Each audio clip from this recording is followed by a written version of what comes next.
Au-dessus de tout nom, il n'y a pas d'autre nom, si ce n'est le tien. Bote na bino balandi ya émission Vérité ou Réalité dans l'église. Lokola mon message Yesu Masiya kosala biso ngolute bakokuta vraiment na bino na nzela ya ba vidéo. Merci mingi vraiment na bino réunion seulement kosala ba confiance na vérité ko ezali Yesu Masiya.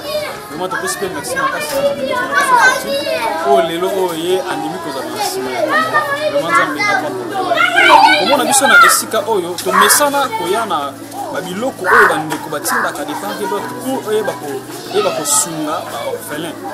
Mais lelo ezali vraiment pour makambo wana te lelo ezali journée moko spéciale oyo tokopase culte na baorphelin. Parce que la Bible nous dit toujours que l'homme ne vivra pas de pain seulement, mais de toute parole de Dieu. C'est bien il y a partager na bango ezali ba bien moko physique ezali kosunga bango na mosuni, mais c'est mieux aussi de leur présenter ce qui est la parole de Dieu pour que bakosunga bango na croissance spirituelle na bango. Vraiment journée à lelo ezali journée moko spéciale. Et puis par rapport au pays activité oyo bazali na yango baprometaki déjà qu'il y aura des pièces de théâtre et tout ça mo ba extrait oyo spectacle moko ba orphelin ba moko ba bonisi biso vraiment na lisumi ya Yesu Masiya ba komona yango. Mais dans un premier temps tozali kotika bino moko landa culte na biso lolenge nini ekoleka pe tozali ko zoma après vraiment kolanda kokutani.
Sala oye zali osa ya nzambe kati oya moko na moko na biso kote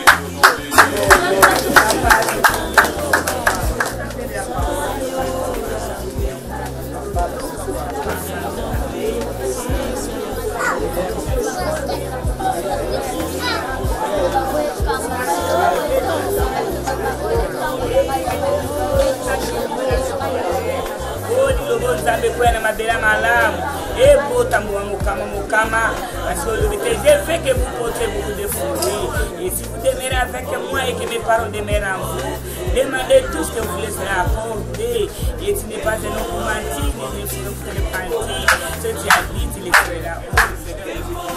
Merci Seigneur Jésus-Christ.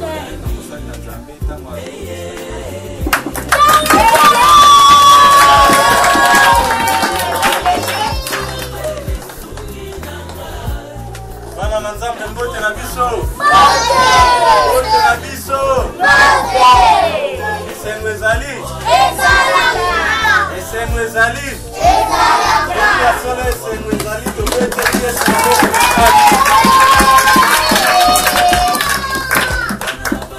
topesi Nzambe merci mingi mpona mokolo ya lelo kotala demande oyo esalamelaki na biso ya koya kosala culte ensemble na bandeko ezwi pratiquement 3 semaines tozalaki na baprogramme ebele même semaine oyo tokokaki mpe kozala na bandeko mosusu lokola bafrère Médard bapasteur Blaise bandeko Roy lokola tozalaki na mwa baconférence baprogramme ebele puis hier tozalaki na veille bandeko mosusu physiquement baza faible biso baoyo tosali violence tokokaki korepousser lisusu date ya lelo te yango wana bozali na mbote oyo euti epai ya bandeko nyonso oyo toza na bango elongo boyambi mbote na bango topesi lisusu nzambe merci mpona libaku malamu oyo apesi biso na mokolo ya lelo makomi na nzambe eza koyebisa na biso ete l'homme ne vivra pas de pain seulement moto akobika kaka na lipa te elingi koloba ete bilei ya nzoto lipa ezali utile mpona biso mais yango te moto ezali très important parce que Bible yebisi biso l'homme ne vivra pas de pain seulement mais de toute parole qui sort de la bouche de l'Éternel. Alléluia. Amen. Voilà pourquoi Yesu Masiya tango ayaki awa na se ezalaki na moment moko oyo apresentaki nanu batu image apesi bango mapa oyo ezali physique ya kolia batu basepeli lobi nango ntango balandi ye na ngambu mosusu ayebisi bango bino boza kolanda ngai non parce que boyokaki maloba na nzambe mais mpo boliaki mapa boliaki mbisi botondaki désormais oyo alingi alia esengeli alia nzoto na ngai amela mpe makila na ngai bien aimé fulu engulupa ya bato nyonso oyo babandaki kolanda Yesu bazongaki nsima atikalaki na poane ya bato mokie soki tolobi tomeka kokokanisa lisolo wana na biso lelo tokoki mpe koloba ete esengo na bino baencadre bandeko na biso bana baorphelin oyo boza kati na esika oyo bosepelaka kaka te ntango frère Fortune na bandeko baza koya kovisite bino bamemi mwa loso mwa saki ya fufu eza malamu eza kosunga bino na nzoto mais oyo yo eleki ya motuya ezali bilei ya molimo oyo ezali kosunga mitema na biso mpe bomoko na biso kati na Yesu Masiya. Alléluia. Amen. Alléluia. Amen. Voilà pourquoi esengeli na biso ntango nyonso tozalaka na esengo ya kopusanaka pembeni na nzambe. Na mokanda na Matthieu chapitre 6 eza verset moko oyo mingi toyebi yango malamu tokotanga verset 33. Matthieu chapitre 6 verset 33, Bible et Biso. Cherchez premièrement le royaume et la justice de Dieu, et toutes choses vous seront données par-dessus. Verset 34, ne vous inquiétez donc pas du lendemain, car le lendemain aura soin de lui-même, à chaque jour suffit sa peine.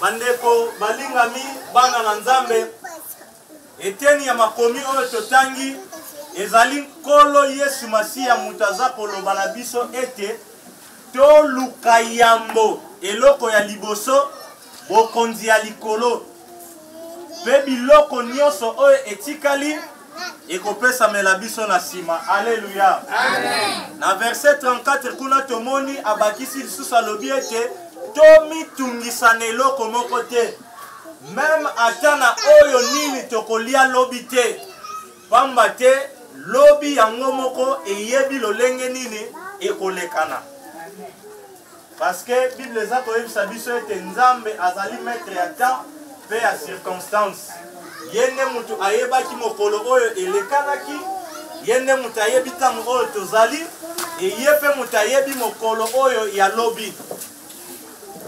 Exhortation na biso na ngonga mukie toyebi ete toza ba différents âges tozali ba encadré tozali bana même aloba na nzambe ezali pona biso nyonso koluka bokonzi ya likolo ezali kokipe âge te toza koyoka na malamu. Amen. Luka bokonzi ya likolo ezali pona bana mikie, ezali pona ba mama, ezali pona batata mibimba, ezali pona biso nyonso. Alléluia. Amen. Ndenge toute koloba ne bandeli. Tango mutu ososoli ete ya motuya pona yo ezali lipa ya nzoto te. Tozolobela bokonzi ya likolo mingi kati na biso tokoki koloba ndeko bokonzi ya likolo yango eza nini. Bokonzi ya likolo eza na mapata to pe eza na eloko nini. Définition to pe pensée moko oyo ekoki kosunga biso to sosola tango tozali kolobela bokonzi ya likolo. Tozali komona yango na mokanda na Romains chapitre 14 verset 17. Kuna Bible eza koyebisa biso boye. Le royaume des cieux, ce n'est pas le manger ni le boire. Amen, amen. Yango wana ne bandeli tolobaki ete oyo ya motuya ezali lipa ya nzoto te. Romain pe beteli yango sete. Bokonzi ya likolo ezali koliana komela te. En gros, koliana komela ezali kotalisa biso nyonso oyo ezali ba besoin na biso ya se na mabele awa. Bona biso ba oyo toza kotanga priorité na biso koyi kozala tango mosusu bafutela biso minerval, basombela biso miliki, basombela biso sukal. Eza malamu. Mais oyo eleki motuya mingi koleka ezali bokonzi ya likolo. Romains chapitre 14 verset 17, Bible ezoyebisa biso le royaume des cieux c'est la justice. Amen, amen. Amen. Maman Marie koyi kotangela biso suite. Totangela mkanda ya Romains 14 verset 17. Car le royaume de Dieu, ce n'est pas le manger et le boire, mais la justice, la paix et la joie par le Saint-Esprit. Amen, amen. Bayebisi biso biloko misatu ya motuya ya liboso totangi ezali Justice, ya mibale, la paix, la joie par le Saint-Esprit. amen, amen. Amen. Nasepeli na suka ya verset wana balobi te ke par le fufu. Amen, amen. Amen. Yo za awawa ozalaka na esengo soki mokolo wana ma Marie alambi atieli yo tala madesu na fufu wana motema na yo etonisami na esengo. Awa Bible eyebisi biso bokonzi ya likolo ezali fufu te, ezali ti ya tongo te, ezali lipa te, ezali biskuit te, kasi ezali justice. Mwana oyo azali kotambola na justice azali mwana oyo yotango batindi ye asilikaka te. Azali mwana oyo yotango baza kosakana afingaka baninga te. Tozoyokana.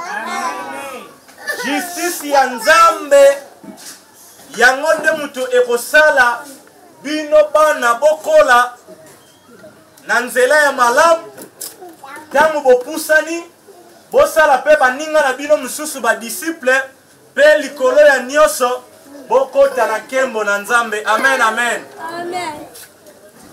To simba ya motuya ezali ete Yesu Masiya alingi mpona biso tozala bana botosi.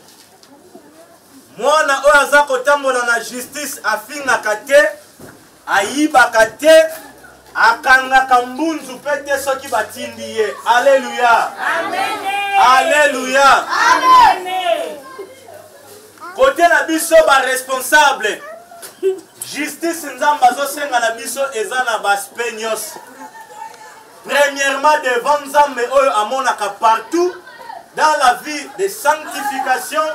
Justice pe na égard ya bana oyo yo Nzambe ache liboso na biso pour que to encadrer bango. Amen, amen. Amen. Nalingi kobeta sete makasi po mateya oyo e concerné biso nyonso.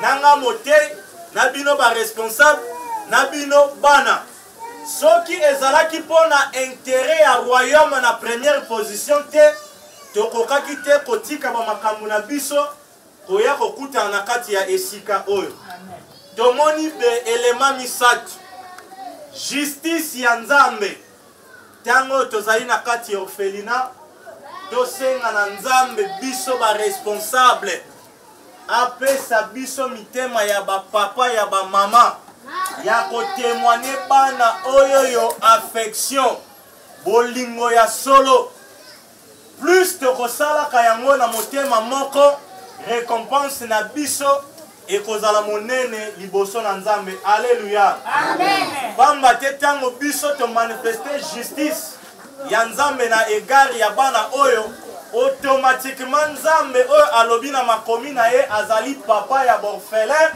aza kosopa mapamboli na ye likolo na biso. Alléluia. Amen. Eloko ya mibale Bible yebisi biso esengo. Okoki kozala na esengo te na motema na yo soki basusi ya mokili oyo yo ezali kati na yo. Yango wana ntango tobandaki na Matthieu na verset 34 ya chapitre 6 totangaki Yesu Masiya alobi bomitungisa na eloko moko te. Amen, amen. Amen. Nalingi kobeta sete na bino bana oyo bozotanga bala mingi tosololanga na cordon. Bana mususu babengani bango bazongi bazolela barate bentero barate beexamen bino ba oyo boza kotanga bozali na kati ya esika oyoyo boyeba ete nzambe oyo azali papa na bino alobi bomitungisa lisusu na eloko moko te. Alléluia. Amen. Cela veut dire ete soki babengani yo na classe ozongi fanda na kimia ngonga ya losambo ekoki sambela nzambe pesa ye merci pokwa ekoki bandeko bankadre babongiseli bino biloko bolie le reste oyo etikali nzambe ye moko ayebi lolenge nini akosala mpona kobongisa lobi na bino. Amen, amen. Amen. Boza bana na nzambe botalela nzambe esengo na biso pe bankadre esengeli ezala produit par le Saint-Esprit. Mais eloko oyo ezali lokola munduki oyo ezali kozangisa biso kimia ezali tango tozali komona ba difficulté oyo ezali kokomela biso malgré bonne motivation ya ko encadrer bana oyo, mais parfois on est limité sur le plan social, financier, matériel. Mais par la grâce de Dieu, je vais vous dire, chers responsables, papa, maman, musala oyo boza kosala mokolo na yango ezali Yesu Masiya. Amen. Motivation ya mitema na bino ezala malamu kasi bomitungisa na eloko moko te.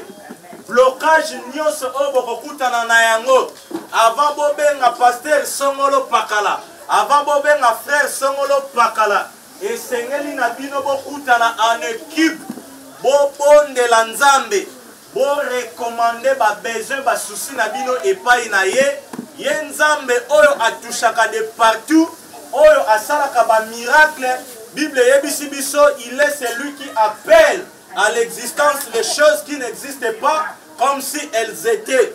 Ceux qui bino kosali confiance, je les confesse cet après-midi bokotambola de gloire en gloire parce que la grâce de Dieu est à likolo na bino. Amen. Piège et bozala tango mo likamoko bosali recours epa ya mutu. C'est bien, mais quelque part Bible pesa koyebisa biso ala ke la mamabe oyo azali koche likia na moto. Amen, amen.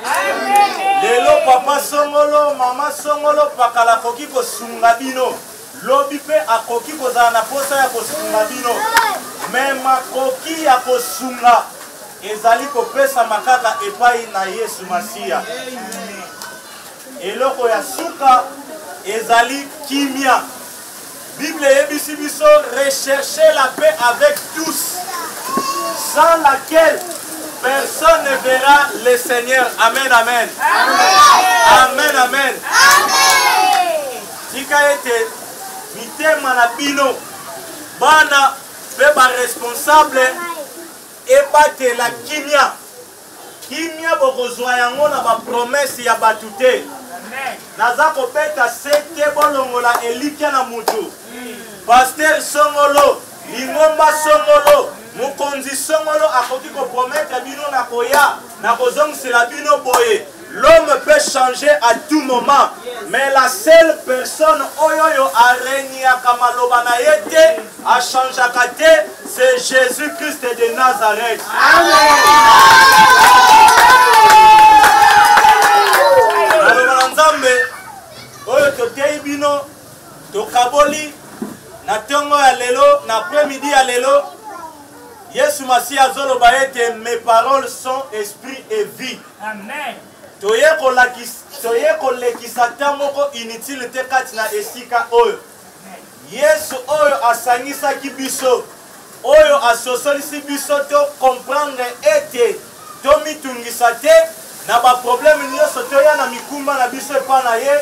Toza kobondela avec assurance na après-midi ya lelo. Amen, amen. Amen. Tozo bondela. Toyebi ba difficulté toza na mona kati na esika oyo. Tozo yebisa kaka nzambe lelo to comprendre ete tokoki kotalela mutu te yo nde papa ya borphelin. Lokola biso tondimi kotravailler mpona kosunga bana oyo ozali papa na bango lelo yo miso na biso ezongi epai na yo toza na posa ya kobika na kati ya ngolu na yo. Tozo prier soki kodéranger te baresponsable topusani tozo prier à la fois tosi si to prier mpe mpona bana bandeko toza koto topusani totongoli biso na biso torekomande maloba na nzambe oyo toyoki na kati esika oyo epai na nzambe tobondeli na kombo na Yesu. Kolo topesi yo merci parce que ozali nzambe malamu. Tika ete maloba na yo oyo toyoki na kati ya esika oyo na ngonga oyo Seigneur eproduit bafrui kati na biso. Bisika oyo yo Père éternel bapense na bango ekokaki kozanga kimia mitema na bango. Parfois koluka nini oyo bana bakolata kolia via mokambi moko na kati ya ebre oyo na se ya loboko na yo Seigneur. Tika ete gloire na yo, grâce na yo, faveur na yo Seigneur et accompagner bango na baspe nyonso. Bakonzi oyo ennemi akokaki kofongola na mitema na bango pour que batambolama na corruption, pour que bakweyisama na mitambo na ye na pokwa ya lelo. Tika ete maloba na yo oyo toyoki ekanga bapose nyonso oyo ennemi alingai kofongola. Tika ete paix du cœur véritable divine oyo ezali kouta epai na yo Père ezala partage na bango na kombo na Yesu. Mpona kosukisa tozo kobondela mpona bana et mpona evre oyo mobimba toza koproclame victoire ya Jésus-Christ na baspe nyonso. Boza baresponsable baza koyela bino bana baza kouta de partout. Eza na bana mosusu parfazali deja ya kobebisama na kindoki. Si vous êtes des responsables aveugles, bokosala musala ya punda. Le plus important kati na evre oyo ezali hébergement physique te, mais ezali croissance spirituelle pour que bana oyo tango bakoli bazala ba disciple ya solo oyo batamboli na crainte ya Nzambe pour le royaume. Voilà pourquoi bozali na besoin ya grâce ya Nzambe. Miso efungwama, vous ne pouvez jamais servir le Seigneur. Le là-bas aveugle. Chacun va prier, va proclamer la victoire de Jésus-Christ. Nous allons tous ensemble refuser influence nyonso ya monde ya ténèbres. Oyo ekoki koya ko régner kati na sika oyo totatola kaka elonga ya Jésus-Christ. Tobondeli au nom de Jésus. Seigneur, nous te prions avec assurance pour cette œuvre cet après-midi, Seigneur. yo nde totomboli Yesu Masiya, yo nde totomboli Yesu Masiya. Encadrement ya bana oyo Seigneur, soki yo osali travail te sur le plan spirituel, effort nyonso bakoki kosala ezali puissance de feu. Et Seigneur, je t'en supplie, pardon ya esprit oyo ezalaki étouffé Seigneur, efongwama na kombo na Yesu Seigneur, ma vision ezala claire claire, monisa bango nkombo na yo yawe na bibele, afin que l'influence nyonso oyo ekozala ya ténèbre na nzela ya bana erenie te, yosala orenie kati na esika oyo totatoli elonga na yo. Bana nyonso oyo evremi akolinga kotina na kati ya orphelina oyo oma bainfiltre oya kobebisa na kombo na Yesu Seigneur, torefize yango tika ete oyo akoya mabe okota kati na esika oyo gloire na yo, sainteté na yo Père éternel, echange vi na ye Yesu Masiya. Totatoli elonga na yo yawe, totatoli elonga na yo yawe, yo oyo osangisi biso autour ya liloba na yo, totie kondima na biso na après-midi ya lelo epai na yo. Baaction nyonso oyo bakosala kati na esika oyo, tika ete faveur na yo, grâce na yo Seigneur ezala partage na bango. Torekomande santé ya bana nyonso kati na esika oyo na se ya loboko na yo, torepousse, torefuse bango précoce tout ce qui n'est pas de toi Père à cause de l'œuvre de la croix Seigneur. Tika ete bonne santé, intelligence nyonso ezali ya malamu ezala passage na bango.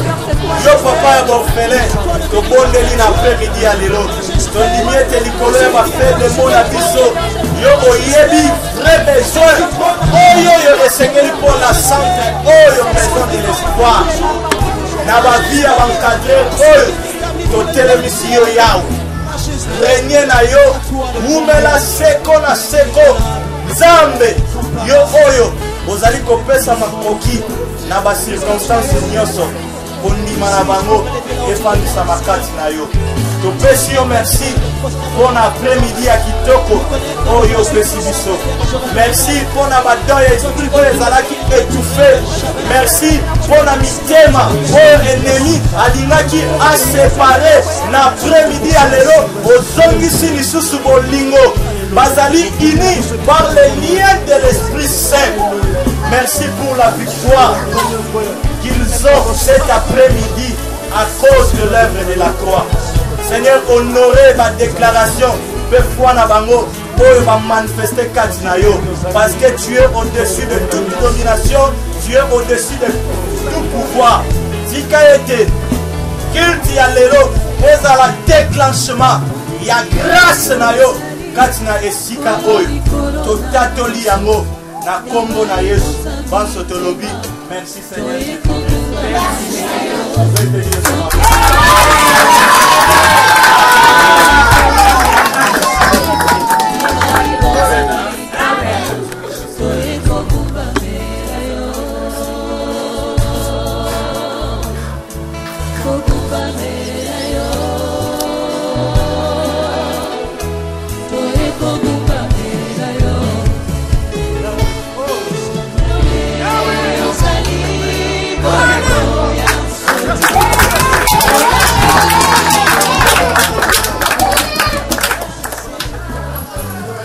Merci vraiment beaucoup pour l'anda. Oh, ils ont extrait il y a quelques semaines pour les lots. Oh, vraiment tout ça qui a moi on a pas orphelin. Vraiment, on a dit être vous s'appelle makasi. Au monde mais ça n'a pas fait ça. Ils allaient courir dans l'action sociale. Oh, on a bâti dans des parcs d'autres. On a porté ça pour moi. Ils allaient bâtir soutien. Ils allaient pour ça là. Et donc pour les lots, ils allaient vraiment ils allaient journée moko spéciale. Quel moko avec les orphelins. Vraiment, nous allons payer un côté. Tozali na moto moko mopanzi na ngai oyo nakotuna ye mituna epi ye moko boyeba kosepresente soki ezali na bango te papa vraimen mpona baye oyo bayebi yo te soki bon ngai kumi na nga anderson mamulu degere nazali coordinateur orphelina maison d'espoir nde bisika tozali toyebi bandeko bayebi tala biso pour que tu célébrer Kilt Moko à l'honneur de notre Seigneur Jésus-Christ. Merci. Vraiment, par rapport à la culture qui s'est déroulée, l'impression vraiment ils allaient même. Bon, je crois que c'est pour la première fois que l'on va pouvoir salam à la carte en fait. On n'a pas la travailler, la soumise, parfois soukali, l'osoli, mais qu'au canisa qui était faut tout ça mettre ensemble dans bango la carte ici comme les femmes pour la kisabango que le royaume des cieux existe. Nous sommes des enfants de Dieu, du peuple de Dieu, comme la Bible nous dit dans les livres de Romains, le chapitre 4, 9, 4. Que nous sommes des Israélites, donc nous sommes le peuple de Dieu, aujourd'hui nous sommes des Israélites par la foi et par l'esprit. Donc nous sommes vraiment émotionnés par rapport à qui tout ça, la Mazaki Benza bien focalisé, on nous a parlé de la justice, de la paix et puis la joie. Donc vraiment on est béni par les prédicateurs, vraiment que Dieu soit béni. Par rapport à Kilt aussi pour les cas, tout le monde est extrêmement il y a moins pièces moi bana na biso tu conseille la personnalité c'est là ils allaient pour annoncer vraiment et l'autre nous surtout pour total ça vraiment ce qui pièces one ils allaient pour annoncer et l'autre bon je crois que pièces one ils a par moment il y a préparation au événement que je viens la date il y a le 7 juin c'est une journée internationale de l'enfant africain dont on célèbre cela chaque année. C'est commémoré par l'Union africaine que par rapport à l'événement légal de la Soweto, la félicite, il y avait des enfants qui réclamaient leurs droits et la police avait tiré sur les enfants. C'est par là que la communauté Union africaine avait déclaré ça comme une journée internationale de l'enfant africain. Donc c'est pour cela que Waneza Maboni Sami, Bandeko Yoya Katsal, c'est comme une salle là-bas. Bana ndenge babiemba bana ndenge nini bakosala théâtre bana ndenge nini s'exprimer je peux dire donc c'est un peu ça et par rapport à ça et là on est vraiment allé pour apporter la monde activité dans le monde donc activité on a déjà pour apporter quelque chose déjà pour concerner tout le monde parce que quand même il y a bana les autres ils avaient problème vraiment et concerné par l'Union. Donc, particulièrement, Biso Batoza, Bakambi, Bana, Makati, un site d'hébergement, nous avons montré à chaque jour, à chaque semaine, à chaque mois, à chaque année, quand nous avons donc, c'est-à-dire que les enfants ne sont pas protégés. Or, Bana, Bazali, ils allaient des pamboli ou les multiples ensemble. Nous avons montré à Bandina que nous sommes à zone de Kamouane, à zone de Tate, mais nous sommes à Baki. Donc, journée où on a parlé que nous devons protéger les enfants. Nous devons respecter leurs devoirs et puis les parents doivent faire ce qu'on appelle les devoirs, la responsabilité sur la protection des enfants. Donc, les droits de l'enfant et puis les devoirs des parents. Les droits de l'enfant, c'est que les enfants puissent marcher dans leurs droits. Et puis, les devoirs des parents, c'est de prendre soin de leurs enfants. Donc, le message que nous allons faire passer les jours-là, c'est ça. Que les enfants, que les parents doivent protéger les enfants. C'est ça. Vraiment, pardon, ce qui besoin de soutien est moi, Liloba, on peut se prendre un numéro pour que va mettre un peu pour les caper Angela non parce qu'ils allaient forcément caractériser pour les cas Angela la vérité pour hériter dans l'église mais bien vous allez bien placé par rapport à la besoin européen ils allaient vraiment le message et puis le numéro de téléphone donc je pense que par rapport à l'organisation tout ça na comité mouvement composé où ils ont la charge bien répartie. Donc pour nous, la première chose, c'est d'abord la salle. On a souhaité que ça soit dans une salle parce qu'on a bien orphelinat sur un champ. On a plus de 8 à 9 orphelinats. Donc ça a déjà informé que le 16 juin, il y a un site où Maison de l'Espoir à Bomimabiso. Parce que la mine, il y a une journée où la journée il y a réjouissance pour les orphelins. Les enfants délaissés, les enfants abandonnés. Enfants sans famille, ils allaient journée dans Bango, donc placé dans l'immeuble Apocalypse, dans le quartier 1. Donc, voilà, ils allaient louer. Donc, la salle nous coûte au moins $600 pour la location de la salle. Deuxièmement, il nous faut au moins des t-shirts parce qu'il y a une journée internationale. Il faut que tout soit polo, passe à la cliché sérigraphique, passe à la répression. Et puis il y aura une question parfois un banderole. On attend le dans la piste où il fait sa mélodie dans la salle. Voici la banderole. Nous tenons soit au côté à la banderole. À part ça, il y a l'alimentation. Et c'est une balia. Je crois qu'il y a des besoins et dans mon temps pour permettre à nous de balia malamu, basepela, kosomela bango mobilo wa kolia, sikra komela, mai et qui est dans mon montant il y a plus de $700 et puis à la fin c'est juste les transports pour permettre biso bandeko oyo bazo utalamba orphelinat mususu baya kino bisika ya salle au pasteur kutana et puis kozonga na bango. Donc, transport na bango et peut coûter dans des $200. Donc, c'est un peu ça où ils allaient dans grande ligne. Vraiment, tout le monde a besoin. Il y a les Sungi Nabino. Il y a les journées Moko. Je crois que Bandeko Bako, l'Axabino aussi, c'est un monde de Lili, Nengi qui est là. Parce que ils allaient mission, il y a vérité, Nengi de l'Ango. Donc, l'Axaramakambo, ils sont solo quoi. Donc, vous avez la possibilité, vous avez des moyens, vraiment, vous avez des pour que tout réussir l'activité. Ils ont pour la banane. Donc, le numéro de contact, vous allez plus 243 81 81 28 87 à la fin, plus 243 81 23 73 527, plus 243 84 00 424 300. Donc je disais 10 243 84 00 24 300. Donc on a le numéro de téléphone au Béni Bisso. Donc Nakomo Nangai Mavoum Anderson Ligen. Nous avons un responsable de Nangai en direct. Elle c'est la présidente, moi c'est le coordonnateur. Elle, par exemple, une situation en compte naïe. Comme on a maman Marie Vouvou, notez comme on a au Tindi, au Bengi, na téléphone, à Oyambayo, comme ça, au PCE, vous allez soutenir pour sur la manifestation de ça dans la journée de 16 jours. Merci beaucoup.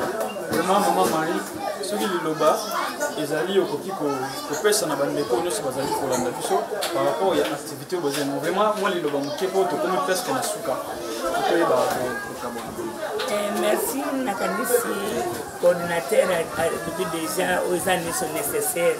Et après, si le numéro n'a dit Soki, vraiment, nous avons tout ça, pour nous sunga, nous avons et les camalamu, baufele, abandonné, basepela. Et vous avez malamu mingi, pour nous sunga,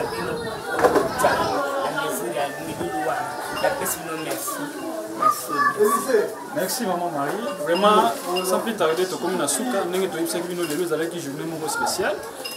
Il y a pour partager vraiment maloba nzambe na ba orphelin nyonso pour prier vraiment ensemble afin que bas la paix affermie parce que la Bible nous dit l'homme ne vivra pas de pain seulement et de toute parole de Dieu aussi. Donc que Dieu vous bénisse. Et si vous sur Bolandi biso Bolandi bande kololenge ni batali si vous avez besoin na bango yo ndeko oyo tuti sami ya moke ozali na yango ko minimiser ya mote ba pesi ba coordonner na bango nyonso soki otindeli bango ekozala lipamboli makasi ezali kaka forcément te oleka na nzela ya vérité ou réalité dans l'église.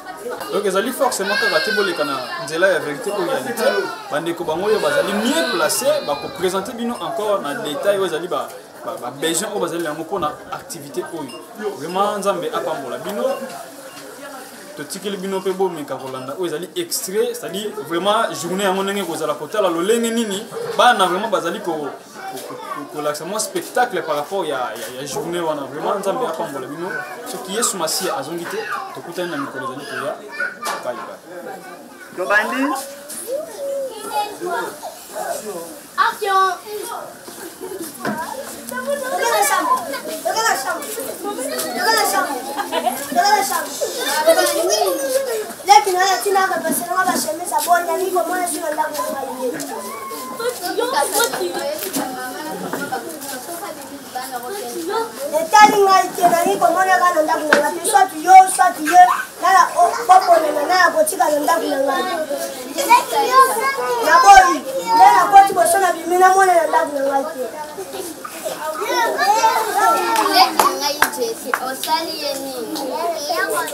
Bongo ali abengana opona ni Olingo baby senanga libala na ngai. Oyebika mama na papa bakufa soko ke libanda. Obandola wa. Kende libala kasoso la soko silisi après na benga.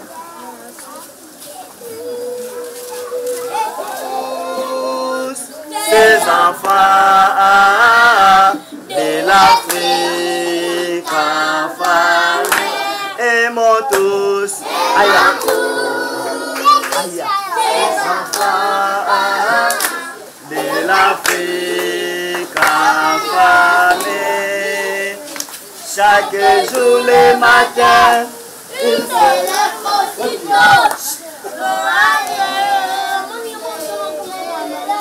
chaque jour le matin, il serait possible de changer leur destin.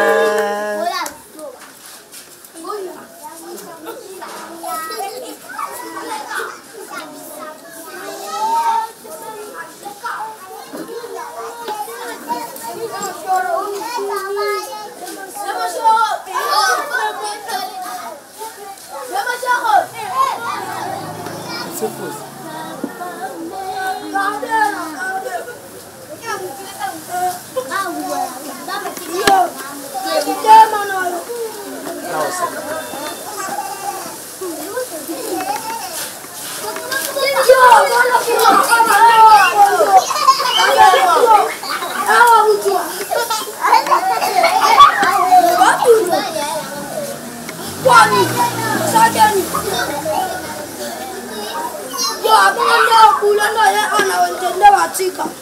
Yo